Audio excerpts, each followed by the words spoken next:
ஒரு ஆசாமி வேகமாக ஓடிக்கிட்டு இருந்தான். ஏன் இப்படி ஓடுறேன்னு கேட்டார் இன்னொருத்தர். அங்கே ஒரு ஆள் அடிபட்டு கிடக்கிறான், அதை பார்த்தேன், உடனே ஓடுறேன்னா. எங்கேன்னு கேட்டார். ஆஸ்பத்திரிக்குன்னா. ஒரு ஆள் அடிபட்டு கிடக்கிறத பார்த்தா உடனடியாக நாம் செய்ய வேண்டியது முதல் உதவி, அதுக்கப்புறம் தான் ஆஸ்பத்திரி. இன்றைக்கி விபத்துங்கிறது சர்வசாதாரணமாக நடந்துக்கிட்டு இருக்குது. வாகன விபத்து, வெடிகுண்டு விபத்து, தீ விபத்து, கட்டடம் சரியறது, பூகம்பம், இப்படி நிறைய நடக்குது. ஒரு விபத்தை பார்த்துட்டா நம்மளில் பல பேர் நமக்கு என்னத்துக்கு வம்புன்னு ஒதுங்கி போயிடுறதும் உண்டு. சில பேர் துணிஞ்சு கிட்ட போய் உதவி செய்கிறதும் உண்டு. அப்படி உதவி செய்ய நினைக்கிறவங்களுக்கு உபயோகப்படுற தகவல் இது. விபத்தில் காயமடைஞ்சவங்களை 3 பிரிவாக பிரிக்கலாமா. முதல் வகை கொஞ்சம் சீரியஸானது, உயிருக்கு உடனே ஆபத்து தரக்கூடியது. மூளை காயம், முகம், கழுத்து காயங்கள், இருதயம், நுரையீரல் காயங்கள், வயத்தில் உள்ளுறுப்பு காயங்கள், அதிகப்படியான இரத்தப்போக்கு, இதனால எல்லாம் பாதிக்கப்பட்டிருந்தால் அது முதல் வகை அப்படின்னு நாமளே மனசுக்குள்ளே முடிவு பண்ணிக்கணும். இவங்களுக்கெல்லாம் உடனடியாக முதல் உதவி கொடுக்கணும். தாமதப்படுத்தாமல் ஆஸ்பத்திரிக்கு கொண்டுகிட்டு போயிடணும். இப்படி கொஞ்சம் எச்சரிக்கையாக நடந்துக்கிட்டால் அவங்களில் பல பேரை காப்பாற்றி போடலாம். 2வது வகை எப்படின்னா, முதல் உதவி விரைவாக கிடைச்சா உயிர் பிழைக்கக்கூடிய மார்பு காயங்கள், கைகால் எலும்பு முறிவு, இடுப்பு முதுகெலும்பு காயம், சீரான இரத்த சேதம், இப்படிப்பட்டவங்களை 2வது வகையாக பிரிக்கணும். ஆபத்து இல்லாத சிராய்ப்புகள், சிறு காயங்கள், இரத்த உறைவுகள், இதனால் பாதிக்கப்படுறவங்க 3வது வகை. ஒருத்தர் தலையில் அடிபட்டு நினைவு விழுந்துட்டார்னு வச்சுங்க, அவருக்கு வாந்தி வர்றதுனால புறையேறி மூச்சு அடைப்பு உண்டாகும். இப்படி ஆகாமல் இருக்கிறதுக்காக தலையை ஒரு பக்கமாக சாய்ச்சி வைக்கலாம். நாடி துடிப்பையும் இதய துடிப்பையும் தொட்டு பார்க்கணும். அது குறைஞ்சிருந்தாலும் சரி, நின்று இருந்தாலும் சரி, அவர் மார்பை நிமிஷத்துக்கு 80 தடவை உள்ளங்கையால் அழுத்தி இதய துடிப்பை மீட்கிறதுக்கு உதவி பண்ணணும். கழுத்தில் காயம்பட்டாலும் ஆபத்து அதிகம். கழுத்துக்கு அடியில் ஒரு துண்டை மடித்து வைக்கலாம். 2 பக்கமும் சின்ன தலையணை அல்லது துணி மடிப்புகளை வச்சு கழுத்தை அதிகமாக அசையாமல் பார்த்துக்கலாம். முதுகெலும்பு முறிஞ்சிருக்குமோ அப்படிங்கிற சந்தேகம் இருந்ததுன்னா அவரை அதிகமாக அசைய விடக்கூடாது. அதிகமாக அசைஞ்சால் தண்டு இடத்துல பாதிப்பு ஏற்பட்டு கை கால் விளங்காமல் போயிடும். அவரை ஒரு கனமான போர்வை இல்லைன்னா பாயில் படுக்க வச்சு 4 பேர் மெதுவாக தூக்கி மருத்துவ உதவிக்கு அனுப்பி வைக்கலாம். கையெலும்பு முறிஞ்சிருந்தால் முறிஞ்ச பாகத்தை உடம்போடு சேர்த்து அசையாமல் கட்டி போடலாம். கால் எலும்பு முறிஞ்சிருந்தால் மற்ற காலோடு சேர்த்து கட்டி போடலாம். முறிஞ்ச பாகம் தொங்காமல் பார்த்துக்கணும், அப்போ தான் வீக்கம் உண்டாகாமல் இருக்கும். வெட்டு காயம், குண்டடிப்பட்ட காயம், இதிலெல்லாம் இரத்தப்போக்கு அதிகமாக இருக்கும். ரத்தம் வெளியேற ஆபத்து அதிகம். சுத்தமான துணியை பல மடிப்புகளை மடித்து காயத்தின் மேலே வச்சு அழுத்தமாக ஒரு 10 நிமிஷம் பிடிச்சிக்கணும். ரத்தம் நின்ன உடனே காயத்துக்கு கட்டு போடலாம். சில சமயம் காயம்பட்ட பாகத்தை உயரமாக தூக்கி பிடிச்சிக்கிட்டா தான் ரத்த கசிவு நிற்கும். இந்த விவரங்களையெல்லாம் கொஞ்சம் மனசில் வாங்கி வச்சுக்கிட்டோம்னா சமயத்தில் உதவும். ஏன்னா இந்த காலத்தில் விபத்து எந்த ரூபத்தில் எப்போ வரும்னு யூகிக்கவே முடியல. நண்பர் ஒருத்தர் சொன்னார், நேற்றுக்கு பாருங்கள் சார், என் கண்ணு முன்னாடியே ஒரு சின்ன விபத்து நடந்ததுன்னார். என்னன்னு விசாரித்தோம். ஒரு பஸ்ஸில் வந்துக்கிட்டு இருந்தேன். அந்த பஸ்ஸில் பின்பக்கம் படி ஓரமாக நின்றுக்கிட்டு இருந்த ஒருத்தர் ரோட்டில் விழுந்துட்டார். டிரைவர் அதை கவனிக்கலை, நிறுத்தாமல் அவர் பாட்டுக்கு போகிறாருனார். கண்டக்டர் உடனே விசில் கொடுத்து பஸ்ஸை நிறுத்த வேண்டியது தானே அப்படின்னோம். அதுதான் சார் முடியாமல் போச்சுன்னார் அவர். ஏன்னு கேட்டாங்க. தவறி கீழே விழுந்ததே அந்த கண்டக்டர் தான் சார் அப்படிங்கிறார். ஒரு நாள் ராமர் அரசவையில் உட்காந்துருக்கிறார். ராமராஜ்யம் நடந்துக்கிட்டு இருந்த நேரம். அந்த சமயத்தில் ஒரு நாய் அரச சபைக்கு வந்துதான். அது தலையில் அடிபட்டு ரத்தம். அந்த கோலத்தில் அது அங்கே வந்தது. எல்லாரும் ஆச்சரியமாக அதை பார்த்தாங்க. ராமரும் அந்த நாயை பார்த்தார். நீங்கள் வந்த காரியம் என்ன நடந்தது, எதுவாக இருந்தாலும் பயப்படாமல் சொல்லு அப்படின்னார். உடனே அந்த நாய் மெதுவாக சொல்ல ஆரம்பிச்சுதான். ஐயா, நான் தெருவில் போய்கிட்டு இருந்தேன். வழியில் ஒருத்தர் வந்தார். அவர் வேத சாஸ்திரம்லாம் படித்த பெரியவர். அவர் எந்த காரணமும் இல்லாமல் அவர் கையில் வச்சுருந்த குச்சியால் என் தலையில் அடிச்சுட்டார். அதுதான் தலையில் ரத்தம். இதை நீங்கள் விசாரித்து தகுந்த தீர்ப்பு வழங்கணும் அப்படின்னு தான் அந்த நாய். ராமர் பார்த்தார். உடனே தன்னுடைய காவலர்களை அனுப்புனார். அந்த ஆளை எங்கே இருந்தாலும் போய் கொண்டுகிட்டு வாங்க அப்படின்னு விட்டார். காவலர்கள் போனாங்க. அந்த ஆளை பிடிச்சி கொண்டு வந்துட்டாங்க. அரண்மனைக்கு வா அப்படின்னு சொல்லி கூப்பிட்டுட்டு வந்துட்டாங்க. என்ன நடந்ததுன்னு விசாரித்தார் ராமர். அதுக்கு அந்த ஆள் சொன்னார், நான் வீதி வழியாக வந்துக்கிட்டு இருந்தேன். குறுக்க இந்த நாய் வந்தது. நான் அவசரமாக போய்கிட்டு இருந்தேன். இது எனக்கு வழி விடாமல் குறுக்க பூந்து இடைஞ்சல் பண்ணிச்சு. எனக்கு கோபம் வந்துட்டுது, அதனால் அடிச்சுட்டேன். வேத சாஸ்திரம் படித்த நான் என் வசம் இழந்து கோபப்பட்டது பெரிய தப்பு தான், அதை நான் ஒத்துக்கிறேன். குற்றத்தை ஒப்புக்கொள்கிறேன். எனக்கு என்ன தண்டனை கொடுக்கணுமோ அதை கொடுங்க, ஏற்றுக்கிறேன் அப்படின்னு விட்டார். சரி, இப்போ அந்த ஆளுக்கு தண்டனை கொடுக்கணும். என்ன தண்டனை கொடுக்கறது யோசனை பண்ணார் ராமர். அதையும் அந்த நாய்கிட்டே கேட்டார். நீயே சொல்லு, என்ன தண்டனை கொடுக்கலாம் இவருக்கு அப்படின்னார். இதுக்கு அந்த நாய் என்ன சொல்லிச்சு தெரியுமா? இவரை ஏதாவது ஒரு கோயிலுக்கு தர்மகர்த்தாவாக நியமனம் பண்ணி விடுங்க, அதுதான் இவருக்கு சரியான தண்டனை அப்படின்னுது. இதை கேட்டதும் ராமர் முகத்தில் புன்னகை. ஆனால் அங்கே இருந்த மற்றவங்களுக்கெல்லாம் ஆச்சரியம். அது எப்படி, தப்பு செஞ்சவங்களுக்கு தண்டனை கொடுக்கறது தானே நியாயம், அதை விட்டுவிட்டு தர்மகர்த்தா பதவியை கொடுக்க சொல்லுது இந்த நாய் அப்படிங்கிற ஆச்சரியம். இந்த சந்தேகத்தை அந்த நாய்கிட்டே கேட்டாங்க அங்கே இருந்தவங்க. இதுக்கு அந்த நாய் பதில் சொல்லிச்சான். நான் போன பிறவியில் ஒரு கோயிலுக்கு தர்மகர்த்தாவாக இருந்தேன். எவ்வளவோ கவனமாக எச்சரிக்கையாக தான் என்னுடைய கடமைகளை எல்லாம் செஞ்சுக்கிட்டு வந்தேன். அப்படி இருந்தாலும் சில சமயங்களில் என்னையும் மீறி கோயில் செல்வத்தை நான் அனுபவிக்கிறதுக்கு காரணம் ஆயிட்டேன். ஒரு கோவிலுக்கு தர்மகர்த்தாவாக இருக்கிறவங்க எப்படியும் இந்த பாவத்திலேருந்து தப்பிக்கிறது கஷ்டம். அதனால தான் நான் இந்த பிறவியில் நாயாக பிறந்து இப்படி கஷ்டப்படுறேன். இதே நிலைமை இந்த ஆளுக்கும் ஏற்படணும் அப்படிங்கிறதுக்காக தான் அவரையும் ஒரு கோயிலுக்கு தர்மகர்த்தாவை நியமிக்கும்படி கேட்டுக்கிட்டேன் அப்படின்னு தான் இந்த நாய். இதிலேருந்து என்ன தெரியுது? எந்த பதவியில் நாம் இருந்தாலும் நமக்கு தெரியாமல் கூட அதை தவறாக உபயோகப்படுத்தக்கூடாதுங்கிறத இதிலேருந்து புரிஞ்சுக்கணும். இல்லைன்னா அடுத்த பிறவியில் நாயாக பிறந்து எங்கேயாவது போய் வாழை ஆட்டிகிட்டு நிற்க வேண்டியது தான். கோவில் வாசலில் 2 நாய் பேசிக்கிட்டு இருந்துதான். போன ஜென்மத்தில் நான் மனுஷனாக தான் இருந்தேன். ஒரு கோவில் பூசாரி பேச்சை கேட்டுவிட்டு அவரோட கூட்டு சேர்ந்துக்கிட்டு ஆண்டவன் போட்டிருந்த நகையெல்லாம் அபகரித்து என்கிட்ட கொடுத்தாரு அவர். நான் எடுத்துகிட்டு வந்துட்டேன். திருடினது அந்த ஆள் தான், எடுத்துகிட்டு வந்தது தான் நான். இருந்தாலும் நான் மட்டும் நாயாக பிறந்துட்டேன். இப்போ மட்டும் அந்த பூசாரி என்கிட்ட மாட்டினா கடித்து குதறி விடுவேன் அப்படின்னு தான். அவசரப்பட்டு அப்படி செஞ்சுடாதே, பதிலுக்கு அவரும் உன்னை திருப்பி கடித்தாலும் கடிச்சிருவார். ஏன்னா அவரும் இப்போ ஒரு நாயாக தான் பிறந்திருக்கிறார் அப்படின்னு தான் இன்னொன்று. அது எப்படி உனக்கு தெரியும்னு தான் இது. நான் தானே அது அப்படின்னு தான் அந்த நாய். ஒரு நண்பர், அவர்கிட்ட பேசிக்கிட்டு இருந்தேன். மனித உறவுகள் பற்றி அவர் சொல்லிகிட்டு இருந்தார். அமெரிக்காவில் தந்தை மகன் உறவு எப்படி இருக்குது அப்படிங்கிறத விளக்கிறதுக்கு அவர் ஒரு கதையை சொன்னார். ஒரு அப்பா பகல் பூராவும் அலுவலகத்தில் வேலை, ஓடி ஆடி உழைச்சிக்கிட்டு களைச்சி போய் ராத்திரி 10 மணிக்கு மேலே வீடு திரும்பினான். வீட்டு வாசலில் அவரோட மகன் காத்துக்கிட்டு இருக்கிறான். இன்னமும் தூங்கலை. அப்பா வாசல்லையே தடுத்து நிறுத்தி, அப்பா உனக்கு சம்பளம் எவ்வளவு அப்படின்னு கேட்குறான். ஏற்கனவே ஆஃபீஸு பிரச்சனைகளால் அழுத்து போய் திரும்புகிற அப்பாவுக்கு கோவம் வந்துடுது. என்னடா இப்படிலாம் கேளுன்னு உங்கள் அம்மா உனக்கு சொல்லி கொடுத்தாளா அப்படின்னு சொல்லிவிட்டு உள்ளே போய் சட்டையை கட்டி மாட்டி விட்டு குளிச்சு விட்டு மறுபடியும் வெளியில் உடையை மாற்றுகிற சமயம் அப்போ மறுபடியும் மகன் உள்ளே நிற்கிறான் அவர் முன்னாடியே. அப்பா உனக்கு எவ்வளவு சம்பளங்கிறான் மறுபடியும். அப்பாவுக்கு எரிச்சல் அதிகமாகிட்டுது. மணிக்கு $20 போதுமா அப்படின்னார். அப்படின்னா எனக்கு ஒரு $10 தர முடியுமான்னா மகன். இதுக்கு தான் என் சம்பளம் எவ்வளவுன்னு கேட்டியா? 2ஆம் வகுப்பு படிக்கிற உனக்கு எதுக்குடா $10 அப்படின்னு கத்திவிட்டு தொலைக்காட்சி பெட்டியின் முன்னாடி போய் உட்காந்துக்கிட்டு ஏதோ நிகழ்ச்சியை பார்க்க ஆரம்பிச்சிட்டார். கொஞ்ச நேரம் கழித்து மறுபடியும் மகன் நிற்கிறான். அப்பா ப்ளீஸ் எனக்கு ஒரு $10 கொடுக்க முடியுமா? மகனுடைய கண்களில் கண்ணீர். என்னடா அவன் கண்ணீரை காட்டி காரியம் சாதிக்கலாம்னு பார்க்குறியா?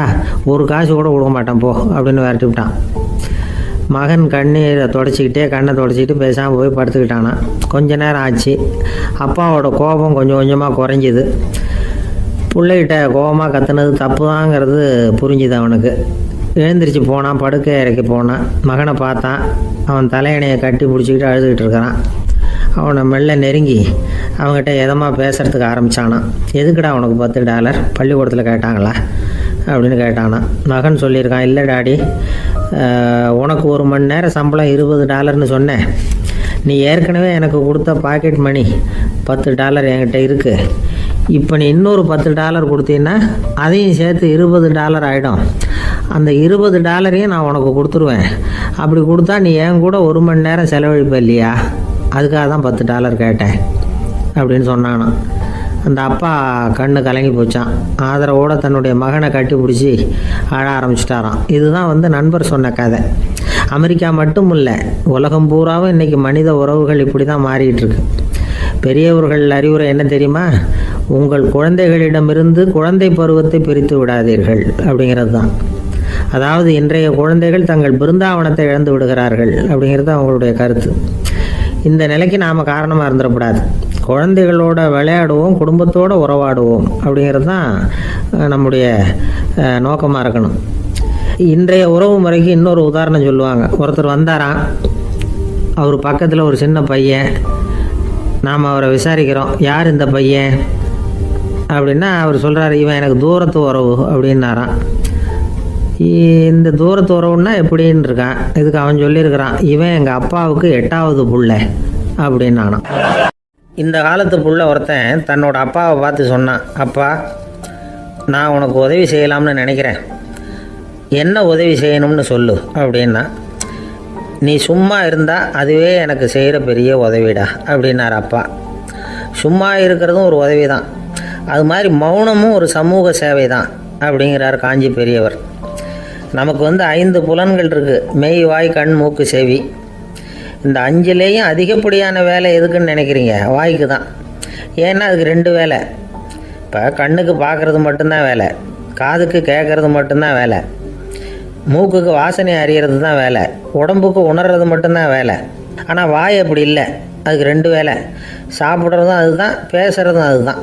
அதாவது வாய் ஒன்று தான் கர்மேந்திரியமாகவும் இருக்குது, ஞானேந்திரியமாகவும் இருக்குது அப்படின்னு சொல்லுவாங்க. சாப்பாட்டில் உட்காந்தா எந்தெந்த ஆகாரம் என்னென்ன ருசின்னு அறிவிக்கிற வேலையும் செய்யுது. சபையில் உட்காந்தா பாடுறது, பேசுறது, சிரிக்கிறது, இது மாதிரியான வேலையும் செய்யுது. இன்னொரு வித்தியாசம், கண்ணு, காது, மூக்கெல்லாம் ஸ்ட்ரெயின் பண்ணிட்டு வேலை செய்கிறதில்ல. ஒரு ரோஜா பூ பார்த்தா உடனே மூக்கு அப்படியும் இப்படியும் அசைய ஆரம்பிக்கிறதில்ல. ஒரு சங்கீதத்தை கேட்ட உடனே காது ஆட ஆரம்பிக்காது. ஆனால் வாய் அப்படி இல்லை, அது பேசினாலும் சரி சாப்பிட்டாலும் சரி அசைஞ்சு தான் ஆகணும். ஆக மற்றதை விட வாய்க்கு வேலை ஜாஸ்தின்னு தெரியுது. சாப்பிட்றது, பேசுறது அப்படின்னு 2 காரியம் அதுக்கு. இப்படி 2 காரியம் இருக்கிறதுனால அது 2ஐயும் பாதியாக குறைச்சிக்கணுங்கிறது கடவுள் அபிப்பிராயமாக இருக்கணும் அப்படிங்கிறார் காஞ்சி பெரியவர். ஆனால் இப்போ நாம் அப்படியே நடந்துக்கிறோம், அதுக்கு நேர்மாறாக நடந்துக்கிறோம். நாம் சாப்பிட்றதும் அதிகம், பேசுகிறதும் அதிகம், 2 வேலையையும் தேவைக்கு அதிகமாகவே செய்கிறோம். வாய் தான் ரொம்ப ஓவர் ஒர்க்குடு. அதுக்கு ஓய்வு கொடுத்தா உடம்பும் நல்லாயிருக்கும், உலகமும் நல்லாயிருக்கும். மௌன விரதம் இருக்கிறதெல்லாம் எதுக்காக நினைக்கிறீங்க? இதுக்காக தான். இந்த காலத்தில் மௌனமாக இருக்கிறவங்கெல்லாம் மகத்தான தொண்டு செய்கிறாங்க அப்படின்னு தான் சொல்லணும். சத்தம் அதிகமாக போய் தான் சவுண்டு பொல்யூஷன் வருது. அது மட்டும் இல்லை, மௌனமாக இருந்தால் சண்டை சச்சரவே வராது. மௌனம் கலக நாஸ்தி. ஆக இதுவும் ஒரு சமூக சேவை தான். நமக்கு தான் வாய் இருக்குதுங்கிறதுக்காக வசமாக சாப்பிட்றதும் தப்பு, வளவளன்னு பேசுகிறதும் தப்பு. ஒரு கருத்தை சொல்கிறதுக்கு ஒரே ஒரு சொல்லு போதும் அப்படின்னு இருக்கும்பொழுது 2 சொற்களை செலவு பண்ணாதே. எவ்வளவு சொன்னாலும் அதனால் ஒரு பயனும் விளையாது அப்படின்னு தெரிய வருமேயானால் அந்த ஒரு சொல்லையும் விரயம் பண்ணாதே அப்படிங்கிறார் ஒரு அறிஞர். எல்லா குணங்கள்லேயும் மௌனம்தான் சிறந்தது அப்படிங்கிறார் ஒருத்தர். மௌனமாக இருக்கிறது மூலமாக மற்றவர்கள் குறைகளை நம்மளால் தெரிஞ்சிக்க முடியும். அதே சமயத்தில் நம்மக்கிட்ட இருக்கிற குறைகளை மற்றவங்களுக்கு தெரியாமல் மறைச்சிக்கவும் முடியுங்கிறார் அவர். உண்மைதானே? ஒரு பெரிய மேடை பேச்சாளர், பொது வாழ்க்கையில் 25 வருஷ காலமாக ஈடுபட்டிருக்கிறவர். அவர் மனைவி ஒரு நாள் சொன்னாங்க, எங்கள் வீட்டுக்காரர் 25 வருஷ காலமாக பொது வாழ்வில் ஈடுபட்டிருந்தா கூட இந்த மாதம் 10ஆம் தேதியிலேருந்து தான் மக்களுக்கு சேவை செய்ய ஆரம்பிச்சிருக்கார் அப்படின்னு நாங்கள் ரொம்ப பெருமையாக. 10ஆம் தேதிக்கு அப்படி என்ன விசேஷம் அப்படின்னு கேட்டோம். அன்னையிலேருந்து தான் அவர் மேடையில் பேசுகிறத நிறுத்தினார் அப்படின்னாங்க அந்த அம்மா. கணவன் மனைவி அன்பாக இருக்கணும், ஒருத்தர் நல்லா புரிஞ்சுக்கணும், விட்டு கொடுக்குற மனப்பான்மை வேணும். அதுதான் ஒரு நல்ல குடும்பம். இன்றைக்கி பல குடும்பங்களில் அர்த்தமில்லாத சண்டைகள் தான் அதிகம். கிராமப்புறங்களில் வேடிக்கையாக ஒரு கதை சொல்லுவாங்க. ஒரு ஊரில் ஒரு ஆள் இருந்தான், வேலை வெட்டி இல்லாமல் சும்மாவே இருந்தான். அவனுக்கு கல்யாணம் பண்ணி வச்சாங்களாம். மனைவி சேர்ந்தா, சும்மாவே உட்காந்துருக்கிறியே, ஏதாவது சம்பாதிக்கிற வழியை பாரு அப்படின்ட்டு இருக்கா. அதுக்கு தான் யோசனை பண்ணிகிட்டு இருக்கிறேன், ஒரு அருமையான ஐடியா அப்படின்னு நானா. என்ன அது சொல்லு அப்படின்ட்டு இருக்கா. அவ ஒரு ஆட்டுக்குட்டி வாங்க போகிறேன்னு இருக்கான். அதை வாங்கி என்ன பண்ண போகிறேன்னா, அந்த குட்டி வளரும், பெருசாகும், அதுக்கப்புறம் அது நிறைய குட்டி போடும் அப்படின்ட்டுருக்கான். சரி, அப்புறம் என்ன, அதையெல்லாம் சந்தையில் கொண்டுட்டு போய் விற்றுவிட்டு அந்த காசுக்கு ஒரு எருவு மாடு வாங்கலாம். சரி, அது எதுக்கு? எருவு மாடு நிறைய பால் கொடுக்கும், அதை கொண்டுகிட்டு போய் பால் பண்ணையில் கொடுப்பேன், அல்லது நானே விற்றுருவேன், கை நிறைய காசு கிடைக்கும். அதுக்கப்புறம் ஒரு பசுமாடு வாங்குவேன், பாலையும் விற்கலாம், நாமளும் காஃபி போட்டு சாப்பிட்லாம், இப்படிலாம் சொல்லியிருக்கான். அப்போ அந்த பொண்ணு சொல்லிச்சான், அடுத்த தெருவில் இருக்கிற எங்கள் அம்மா வீட்டுக்கும் கொஞ்சம் பால் கொடுத்து அனுப்பலாம் அப்படின்ட்டுருக்கா அந்த பொண்ணு. இந்த இடத்துல கணவனுக்கு கோவம் வந்துட்டுது. அது எப்படி உங்கள் அம்மா வீட்டுக்கு எதுக்கு கொடுக்கணும், அதெல்லாம் முடியாதுன்றிருக்கான். இந்த இடத்துல சண்டை ஆரம்பமாயிட்டுது. கொஞ்ச நேரத்தில் 2 பேரும் சத்தம் போட ஆரம்பிச்சிட்டாங்க. கடுமையான சண்டை நடக்கிறத பக்கத்து வீட்டுக்காரன் காதில் வாங்கினான். அவன் ஓடியாந்தான். அவனுக்கு தெரியும் வாங்காத மாட்டுக்காக இப்படி சண்டை போட்டுக்கிட்டு இருக்கிறாங்கங்கிறது அவனுக்கு புரியும். அவன் ஓடி வந்து சொன்னான், ஏண்டா உன்னோட பசுமாட்டை ஒழுங்காக கட்டி போடக்கூடாதான்ருக்கான். என்னடா சொல்கிறேன்னா இவன், உன் மாடு என் தோட்டத்தில் வந்து மேய்ஞ்சுட்டுது, பயிரெலாம் நாசமாயிட்டுது, 10,000 ரூபா அளவுக்கு சேதம், அதை வாங்கிட்டு போகிறதுக்கு தான் வந்தேன், குடுறா 10,000 நானான். இவன் அரண்டு போயிட்டான். அப்புறம் சொன்னான், டே நான் இன்னும் மாடே வாங்கலையே, அதுக்குள்ளே அது வந்து எப்படிடா உன் தோட்டத்தில் மேயும், என்னடா உளறேன்ருக்கான். நீ தாண்டா இப்போ உளறிக்கிட்டு இருக்க, மாடே வாங்கலை, அதுக்குள்ளே எப்படிடா வந்து உன்னுடைய மனைவி அவங்க அம்மா வீட்டுக்கு பால் கொடுத்து அனுப்ப முடியும் அப்படின்னு அவன் கேட்டானா. நம்ம ஆளுக்கு இப்போ தான் புத்தி வந்துதான். அர்த்தமே இல்லாத சண்டை போட்டுக்கிட்டு இருக்கிறோம் அப்படிங்கிறத அவன் புரிஞ்சுக்கிட்டானான். இது நம்ம முன்னோர்கள் சொல்லியிருக்கிற ஒரு கதை.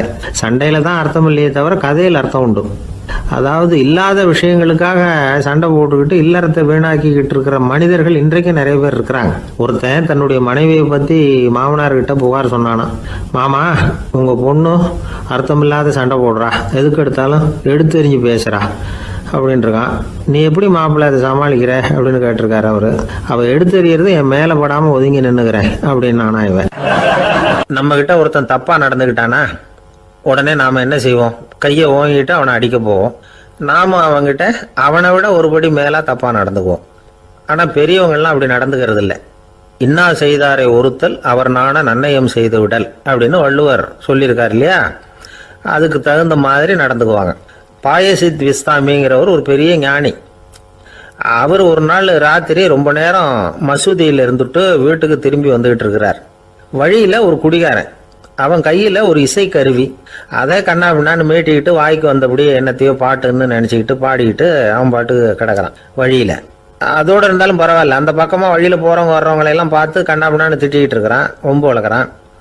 பாயசீத் பிஸ்தாமிங்கிற அந்த பெரியவர் அந்த வழியாக போகிறார். அவனை பார்க்குறார். அவனுடைய நிலைமையை பார்த்துட்டு பரிதாபப்படுறார். ஏன்பா இது மாதிரிலாம் நடந்துக்கிற, இப்படி நடக்கலாமா அப்படின்னு ஏதோ கொஞ்சம் புத்திமதி சொல்கிறதுக்கு ஆரம்பித்தார். அவனுக்கு கோபம் வந்துட்டுது. கையில் வச்சிருந்த வாத்திய கருவி அதால் ஓங்கி அந்த பெரியவர் தலையில் ஒரு அடி கொடுத்தான். ரத்த காயம் ஏற்பட்டு போச்சு. அவன் கையில் இருந்த இசை கருவியும் அடித்த வேகத்தில் 2ஆக உடஞ்சி போச்சு. அவ்வளோ வேகமாக அடிச்சிருக்கான். இவ்வளவு தூரத்துக்கு நடந்து போச்சுல்ல, அந்த மாபெரும் ஞானி வாயை திறந்து ஒரு வார்த்தை கூட பேசலை. பேசாமல் தலையை பிடிச்சிக்கிட்டு அவர் பாட்டுக்கு போயிட்டார்.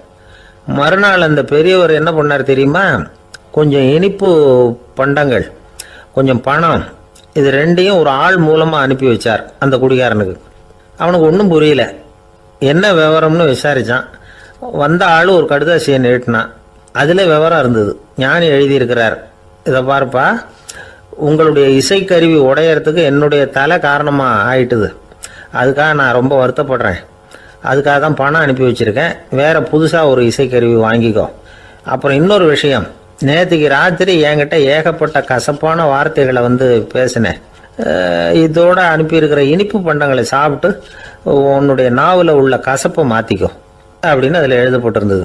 இந்த சமயத்தில் அவன் வந்து குடி மயக்கத்தில் இல்லை, தெளிஞ்சு போயிருந்த நேரம் இது. அதனால் அதை படித்த உடனே அவனுக்கு ரொம்ப வெக்கமாக போச்சு. தலை குனிஞ்சான், யோசனை பண்ணான்.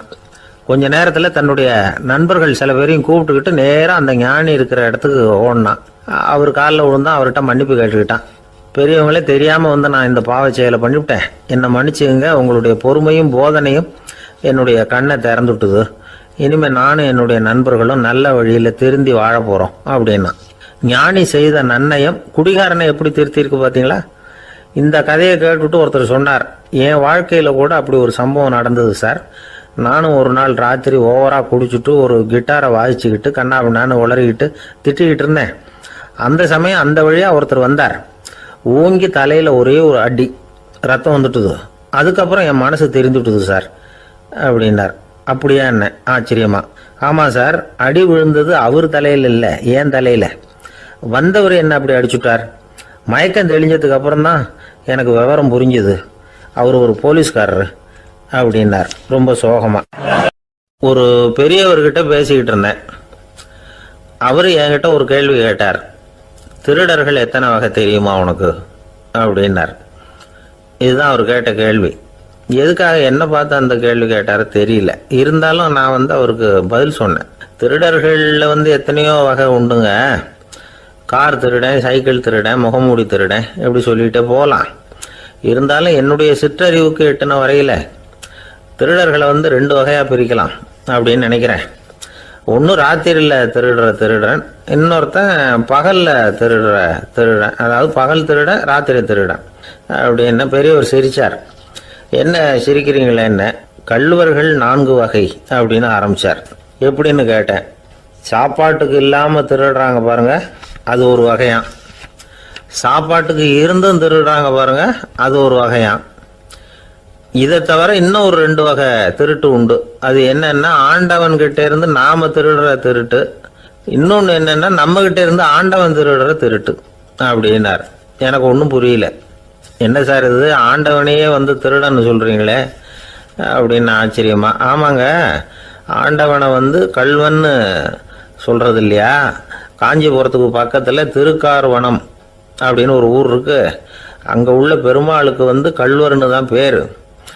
அது மட்டும் இல்லை, திருமங்கையாழ்வார் தம்முடைய திரு நெடுந்தாண்டகத்தில் கார்வனத்துள்ளாய் கல்வா அப்படின்னு தான் அழைக்கிறார் அப்படின்னு நிறைய உதாரணம்லாம் சொல்ல ஆரம்பித்தார்.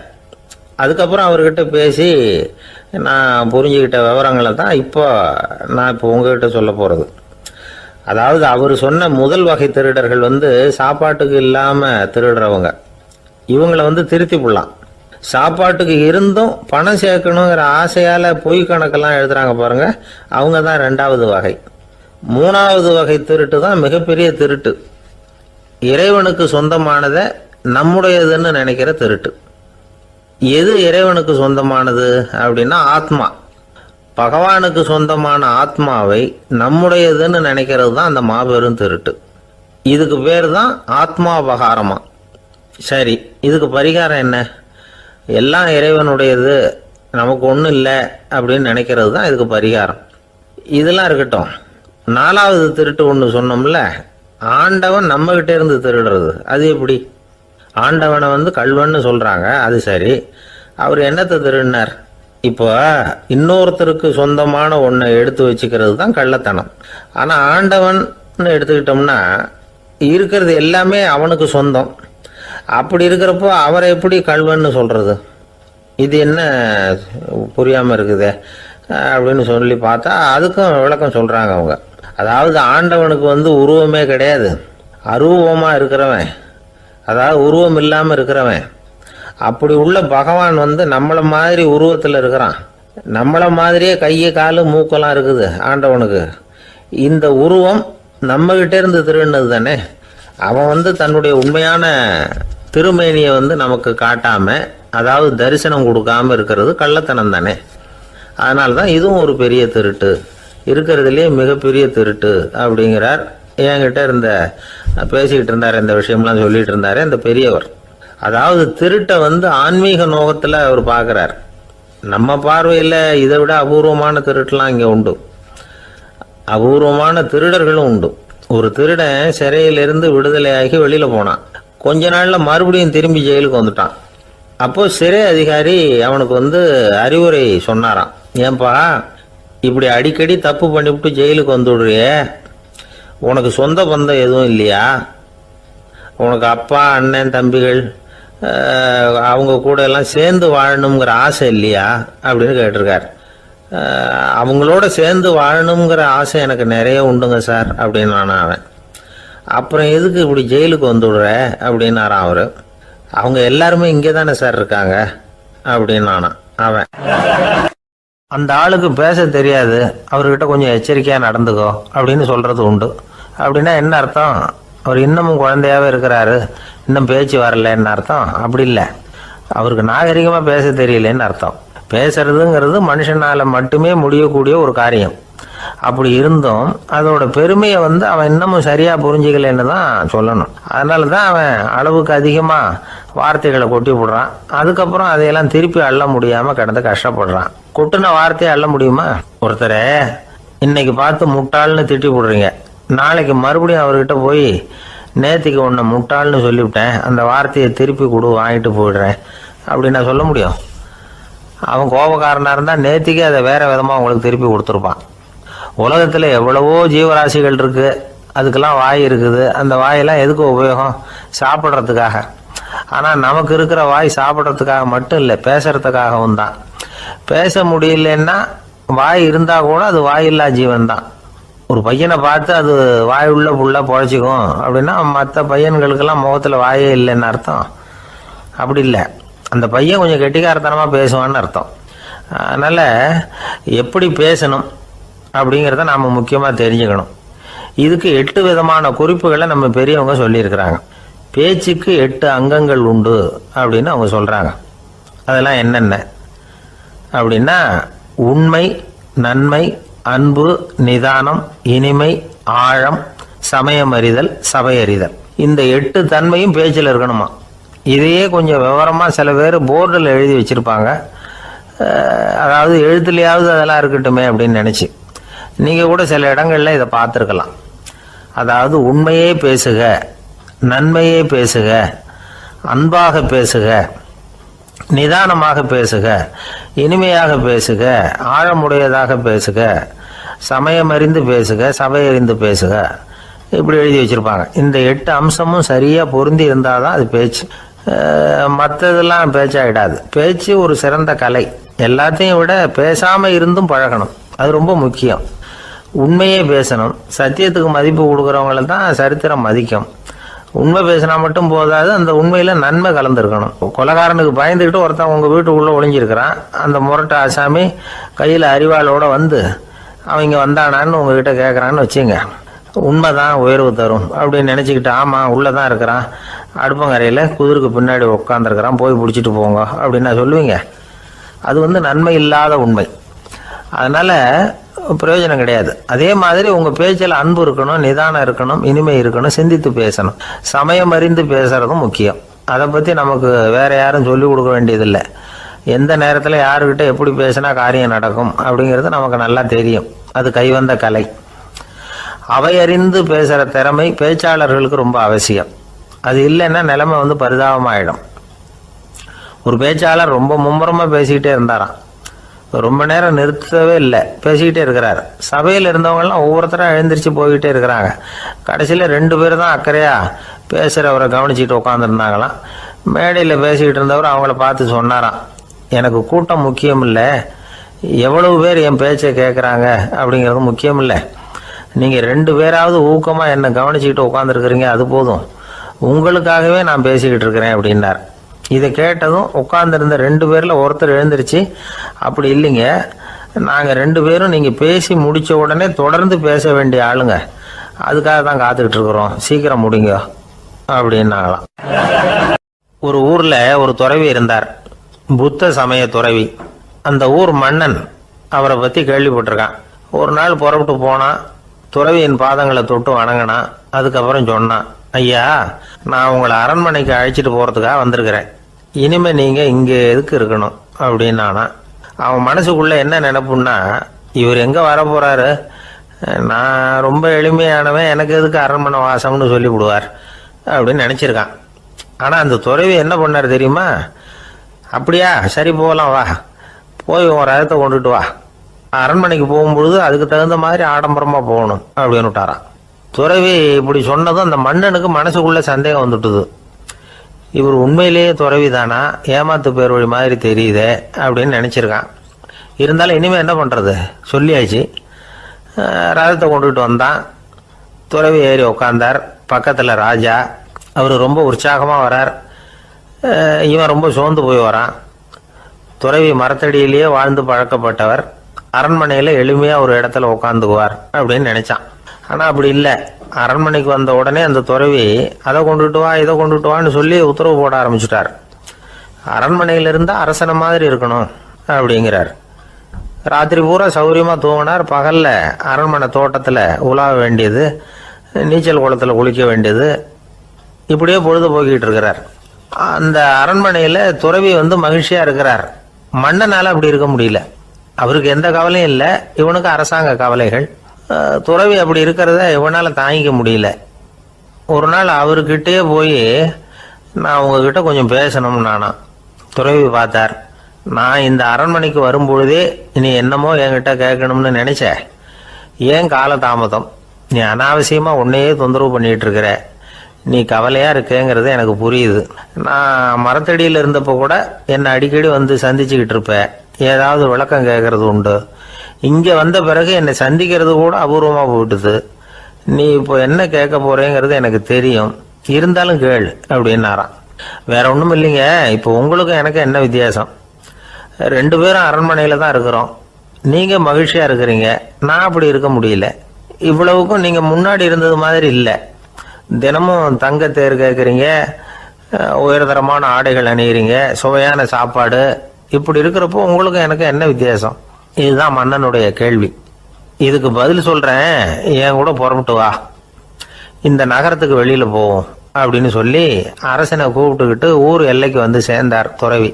அங்கே போய் சொன்னார், இதை பாருப்பா, இந்த இடத்த தான் தேடிக்கிட்டு இருந்தேன். இனிமே நான் திரும்பி வர போறதில்ல. நீ என்னோட வர்றியா, திரும்பி போறியா அப்படின்னார். நான் எப்படிங்க உங்க கூட வர முடியும்?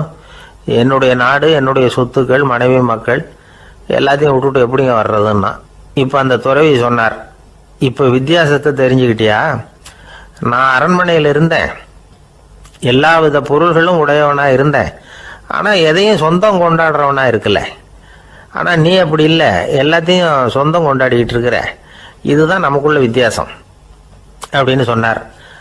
அரண்மனை ஆடைகளை அப்படியே களைஞ்சார், அரசங்கிட்ட கொடுத்தார். உன்னுடைய ஆடைகளை நீயே வச்சுக்கோன்னார். அவர் பாட்டுக்கு நடந்து போனார், திரும்பியே பார்க்கல. அரசனுக்கு அப்பதான் தன்னுடைய அறியாமை விளங்குச்சான். இதுல இருந்து நாம புரிஞ்சுக்க வேண்டியது என்னன்னா, இந்த உலகத்துல எத்தனையோ பொருள்கள், அதையெல்லாம் முறையா பயன்படுத்தினா மகிழ்ச்சி. அதை விட்டுட்டு அதுக்கெல்லாம் சொந்தம் கொண்டாட ஆரம்பிச்சா கவலை. நம்ம ஆட்கள் சொந்தம் கொண்டாடுற விதமே தனி. ஒரு ஆளு இன்னொருத்தங்கிட்ட ஒரு கொடை கடன் வாங்கியிருந்தான், திருப்பி கொடுக்கல. கொடையை கொடுத்தவன் கேட்டான், என்கிட்ட கடன் வாங்கினிய கொடை, அதை கொஞ்சம் திருப்பி தர்றியான்னா. அது உனக்கு இப்போ அவசரமா தேவைப்படுதா அப்படின்னு கேட்டான் இவன். எனக்கு தேவைப்படல, அந்த கொடையை நான் யாருக்கிட்ட வாங்கியிருந்தேனோ